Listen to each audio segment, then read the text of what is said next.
நான் வரும். இன்னைக்கு நம்ம பார்க்க போற டாபிக் யுவர் அவுட்லுக் மேட்டர். அதாவது நம்மளுடைய வெளித்தோற்றம் முக்கியம். ஏன்னா நம்ம எப்பவுமே ஒரு இடத்துக்கு போறோம்னா நம்மளுடைய ஃபர்ஸ்ட் இம்ப்ரெஷன் ஒரு பெஸ்ட் இம்ப்ரெஷன்.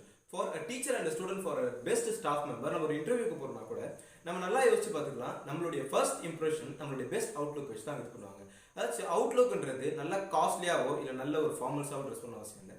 நீங்க ரொம்ப டீசெண்டா அது கேஷுவலா இருந்தாலும் சரி இல்லை ரொம்ப லோ பட்ஜெட்டா இருந்தாலும் சரி நம்ம ரொம்ப கேஷுவலாகவும் ரொம்ப நீட்டாகவும் ட்ரெஸ் பண்ணும்போது நம்மளுடைய அவுட்லுக் ரொம்ப நீட்டாக தெரியும், ரொம்ப அழகாக தெரியும். அதாச்சும் நம்மளுடைய 50% ஆஃப் த லுக் நம்மளுடைய அவுட்லுக்லேயே வந்துடும்.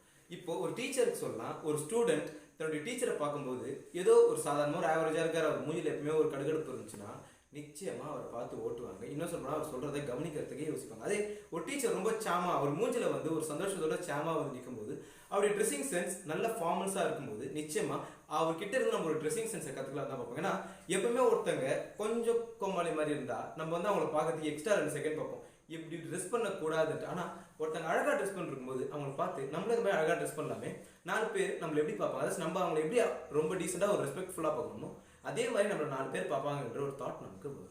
ஓகேங்களா? யுவர் 50% ஆஃப் யுவர் அவுட்லுக் நம்மளுடைய பெஸ்ட் ட்ரெஸ்ஸிங் சென்ஸ்லேயே தெரியும். நம்மளுடைய பேசுகிற விதம் எல்லாமே நம்ம பார்க்குற லுக்லேயே தெரியும். அதாச்சும் நீங்கள் ஒருத்தர்கிட்ட பேசினா தாங்க உங்களை ஜட்ஜ் பண்ண முடியும். ஆனால் நீங்கள் பெஸ்ட்டாக ஒரு வெல் ட்ரெஸ்டாக போய் நிற்கும் போது அவங்க நீங்கள் பேசாமலேயே உங்களுடைய ஏர்கட், உங்களுடைய அப்பியரன்ஸ், உங்களுடைய ஃபேஸ், உங்களுடைய ட்ரெஸ், ஈவன் உங்களுடைய ஷூ முதற்கொண்டு ஒரு செகண்ட் நோட் பண்ணி உங்களை பார்த்த உடனே உங்களுக்கு ஒரு இம்ப்ரெஷன் வரும். நீங்கள் பேசுறதுக்கப்புறம் அந்த 50% கம்ப்ளீட் ஆகிடும். ஸோ ஒரு சிம்பிள் எக்ஸாம்பிள் சொல்லி முடிக்கிறாங்க. நம்ம ஊரில் தளபதியை பிடிக்காதவங்க இருக்கவே மாட்டாங்க. இப்போ தளபதி கெத்தா நம்மளுடைய திரையரங்குகளில் அழகா மாஸ்டராக வர போறாரு. அவருடைய ட்ரெஸ்ஸிங் சென்ஸ்லாம் பாருங்க. அவ்வளோதான். ஓகே, பாய்.